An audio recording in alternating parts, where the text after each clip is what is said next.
ጦርነት የናፈቃቸው የሻዕቢያ አክቲቪስቶችን በጣም ግራ ገባን እኮ።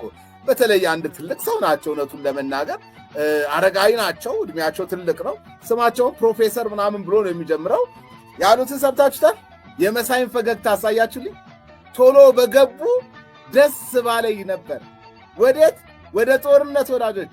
ማን ያለው? እኒህ ሰውዬ ናቸው እንደዛ አሉት። ምንድነው የሚጠቀሙት ጌታዬ? ኢትዮጵያ በምንም ተአምር ወደ ጦርነት የመግባት ፍላጎት የላትም። ይሄ ሊታወቅ ይገባል። በምንም ተአምር ወደ ጦርነት ለመግባት ኢትዮጵያ ፍላጎት የላትም። እርሶ እንዳሉት ኢትዮጵያና ኤርትራ ወደ ጦርነት ቶሎ በገቡ ደስ ይለኛል ብለዋል። የሻዕቢያ አክቲቪስቶች ናቸው በነገራችን ላይ ሁለቱ። ወደ ጦርነት ይገባሉ ብለው ይጠብቃሉ።